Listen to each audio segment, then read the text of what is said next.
Hey, what's up there, YouTubers? It's me again, Brian, aka Gamer55551, and I am back with a video review. And for this review, we're going to be taking a look at Borderlands 3 for the PS4, also available on the XboxOne, PC via Epic Game Store, Stadia, and Mac OS. But for this review, we're going to be taking a look at the PS4 version, the base PS4, not the PS4 Pro. And of course, and also I want to give my thoughts on the whole COPPA situation that I'm sure most of you have been hearing about and so forth. And if you're interested in any gameplay footage of Borderlands 3, I'll have a link in the description down below this video. You can check it out there. When it comes to first-person shooters, though, there are a couple out there that I do like. Most first-person shooters these days have been dominated by games like, say, mostly Call of Duty, but every once in a while there are a couple first-person shooters out there that I enjoy more than, say, like the Call of Duty type games. Games like, say, the BioShock series, or Doom, or Wolfenstein, though. And of course, one of those is the Borderlands series. This is a series I am a huge fan of, to be exact. The whole idea of it being, you know, an RPG, first-person shooter with RPG elements and the whole loot stuff. And I've been a fan of the series for a while though. I played, I played Borderlands 1, Borderlands 2, Borderlands the pre-sequel, although not everyone was a big fan of that. So when it was announced earlier this year that Borderlands 3, a game that a lot of fans have been waiting for, a lot of people were happy about it, despite it coming from Gearbox, which let's just say the CEO has a history of doing things that, well, some of it sounds unethical, some of it sounds like he has issues, and of course let's also not forget the whole Alien Colonial Marines debacle of a mess, though. But in either case, after years of waiting, we finally got Borderlands 3 here. And is the game good? If you're a Borderlands fan, yeah, that's pretty much, that's both a good thing and a bad thing. So why don't we get started with the pros and cons, and we'll start off first with the pros. Let's start off with the first one, and that is the visuals. One of the things I do like about the Borderlands series, of course, is the visuals. It comes off with a bit of a comic book, graphic novel style to it, to the visuals and so forth, and that's how. And I always enjoy that look that Borderlands has had, and it still maintains that, even though it's on a current generation system. The visuals still look nice. I like the character designs and a lot of the enemies and so forth. So visually speaking, the game is still impressive and so forth. The next thing I do want to talk about is the gunplay and the game, or the gameplay to be exact. And the gameplay in the game is still enjoyable. It follows the same tire and true formula that the past Borderlands series has been known for, or past Borderlands games. The whole looter shooter type of aspect, where you can find other guns and other weapons or shields to use, whether it's basically some of it can be used to either you could sell them, or if there are ones better than the ones you can have, you can swap it out and change it out. And there are some interesting guns out there. Some guns will have like certain elements like fire or electricity or so forth. So you have to experiment which one you want to go with, though. So the loot system and the gunplay is still great. And as always, I love the whole first-person shooter RPG element that the game is well known for. I really like that. Like that part of the gameplay, to be exact. Next thing I do want to talk about is the humor, and of course the humor is still there. One of the things the series is known for is its wisecrack style of humor and all that stuff, including the fan favorite Claptrap in it, and that humor is still maintained in there. The cast of characters are still interesting, including some returning ones as well, and of course Claptrap, the punching bag or the fan favorite or somewhat of the mascot of the Borderlands series, still is there, and it is still, the cast of characters are still interesting, including the Clipto twins, if I'm saying that name correctly. I find them interesting, though maybe not as much as, say, Handsome Jack was, but nevertheless the cast of characters are still enjoyable, though. And last but not least is that this is a game that can be either enjoyed as playing in multiplayer or in a single player type of experience. I haven't tried the multiplayer part, but supposedly it's up to 4 players online. I think there is a like a 2-player split screen or something like that. I'm not 100% sure, but even if you just play it as a single player game though, I still enjoy it though. It's still an enjoyable experience even if you're playing it by yourself though. I know some people rather play it as a multiplayer game, and that's fine and all, but I still enjoy the game even as playing it just purely as a single player only game. Okay, we're going to take a quick break. When we get back, we're going to get to part 2, which are the cons. Plus, I want to give my thoughts on the whole COPPA situation. So we'll take a quick break, and we will be right back.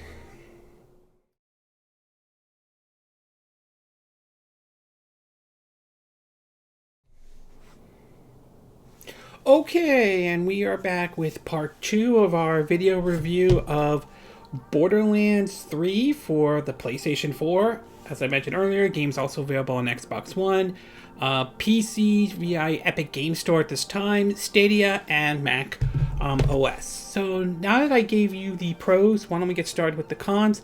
And for the cons, there are 3 that I could really think of. Again, nothing that I felt truly impact or cause the game to crash or anything like that, but 3 of them that they could be a little bit annoying based on your view and perspective on it. So the first one I do want to talk about is the visuals. And now I do want to say, as I said earlier, I thought the game still looks good. I love the whole comic book, graphic novel look that the series is known for. So I definitely still like the visuals in the game. That said, there are times when every time you boot up the game and so forth, and again, this is based off of the base PS4 version though. I don't know about it on Stadia or Epic Store or Mac OS. I don't know if the situation is the same on that or not though, but every time it does boot up, this lasts for a couple seconds, but sometimes the visuals look a little bit blurry. It feels like the game did not complete its loading up the game, booting up the game, and so forth. So it does look a little bit like the visuals look a little bit blurry and so forth. But for what I understand, based on my time with it, it only lasts for maybe a couple seconds and so forth. So it's not a big deal, but it is sort of noticeable. The next thing I do want to talk about is the frames per second in this game, and I will say on the base PS4, the game runs at a 30 frames per second. Again, not bad, not terrible or anything like that, but I don't disagree on the fact that it would have been nice if they got this game running at 60 frames per second. I believe the Xbox One X and the PS4 Pro do run at 60 frames per second. I think you have to change some of the settings on there, and I think the PC version, obviously, I think depending on the settings and so forth, that could run at 60 frames per second. So again, nothing bad or anything like that. The 30 frames per second isn't necessarily terrible or anything like that. For the most part, it runs perfectly fine at 30 frames per second. Still, I won't deny it would have been nice to see it run at 60 frames per second, even on the base PS4 and Xbox One. And last but not least, Borderlands 3, as much as I enjoy the game though, there's no denying the fact that it's pretty much the same game you played like the last 3 Borderlands games. Borderlands, Borderlands 2, Borderlands pre-sequel. And again, that's not necessarily a bad thing, but it's not going to reinvent the wheel or anything like that. If you liked the other Borderlands series, you'll probably like Borderlands 3. If you didn't, though, this one's not going to change your opinion. It follows pretty much the same tired and true formula. There are a couple of things they changed here and there, but for the most part, it's pretty much the same game nevertheless. Again, not a huge con, not a bad thing or anything like that. Just don't go on with the assumption that this is going to change everything the way you play Borderlands or anything like that. Overall, Borderlands 3 is still an enjoyable game nevertheless. I love the humor, I love the visuals, the gameplay is still enjoyable, and all that stuff. I've always been a fan of the series, and I still enjoy it to this day.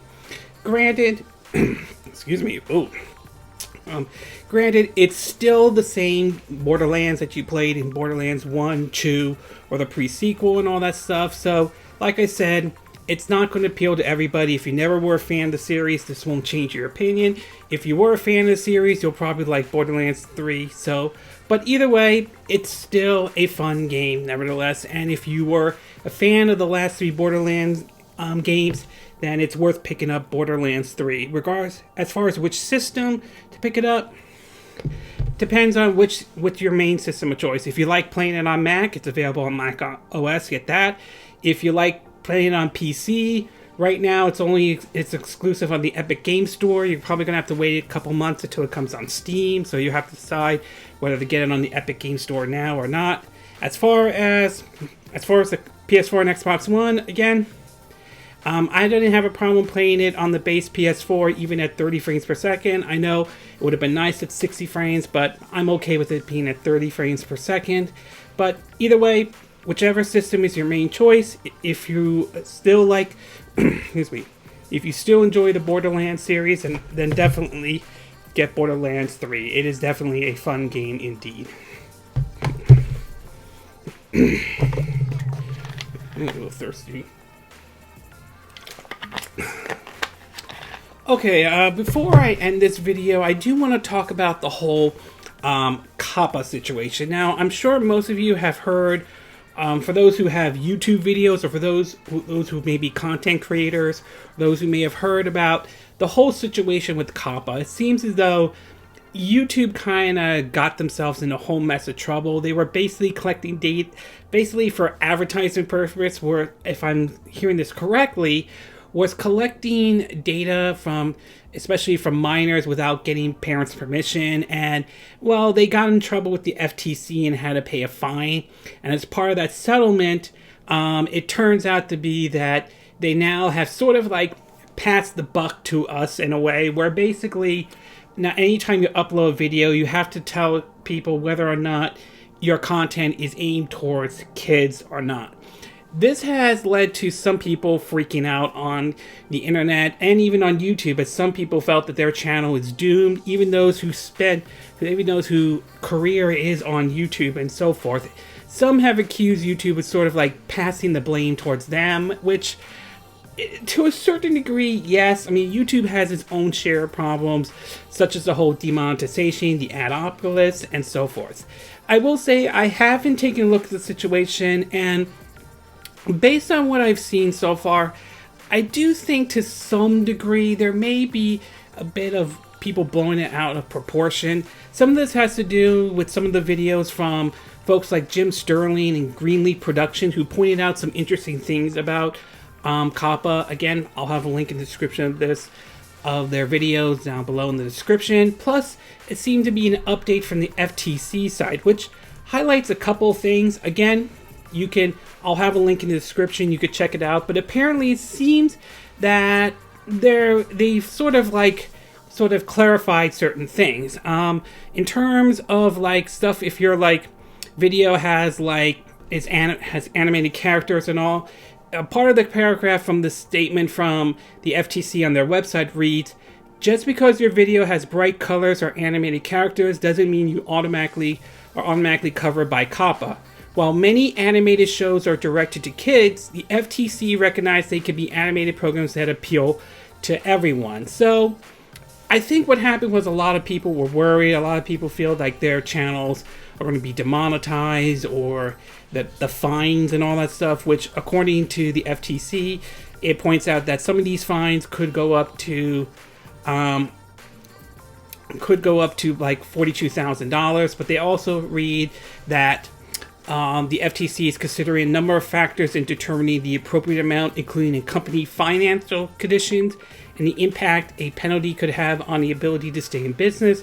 While Google and YouTube paid $170 million in another COPPA case, settled this year, the operator paid a total penalty of $35,000. So it sounds like the $42,000 fine may not be, it may not be that's the actual penalty and all that stuff.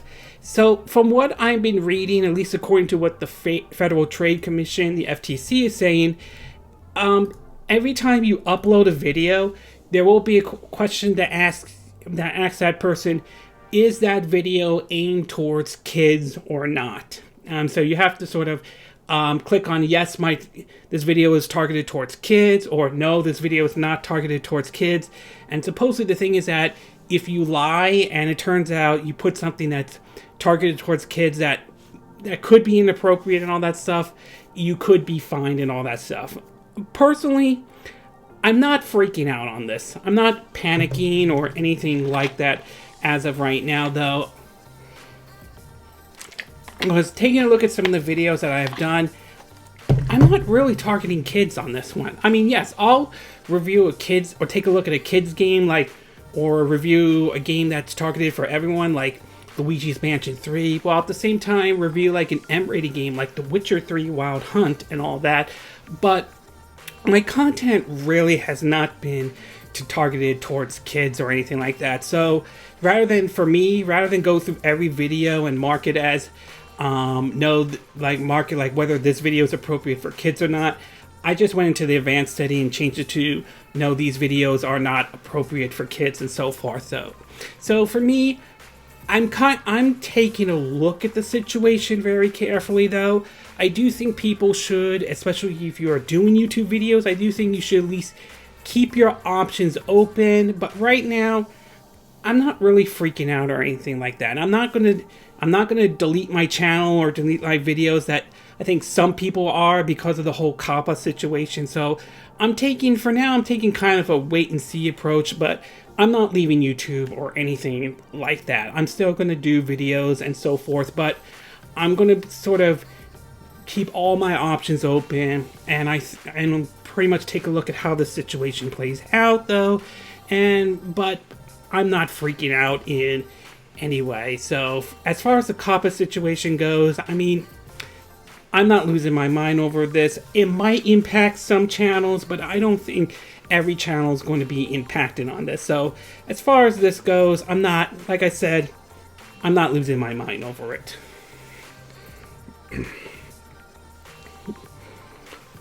Okay, this concludes my video review of Borderlands 3 for the PlayStation 4, plus my thoughts on the whole COPPA situation. Excuse me. And again, these are my opinion. What are yours? What are your thoughts about Borderlands 3? Is this the Borderlands game you've been waiting for a long time? Is the game's formula, such as the gunplay and so forth, still enjoyable even after all these years and all that stuff? Are you okay with it being pretty much the same as the last three Borderlands games out there? Are you a big fan of the Borderlands series? Are you not a big fan of the Borderlands series? And what are your thoughts about the whole COPPA situation? Do you think there is some concerns out there about it? Or do you think some people might be blowing this whole thing out of proportion in any way? Do you agree with what I said in this video? Do you disagree? Do you have a difference of opinion? As always, sound off on the comment section below. Let me know what you think. And I hope you hit that like button. I would really appreciate it. And I hope you do subscribe to my YouTube channel. If you do, make sure you hit the bell icon for notifications of any new videos I put up. Also, feel free to share this video if you want to, and feel free to donate to my channel if you like. You could do through PayPal me or Patreon. Links will be in the description of this video. And excuse me. And I will see you again next time when I do another video. Hopefully that will be soon. Until then, from Southern California, wish you all a good day then. Bye!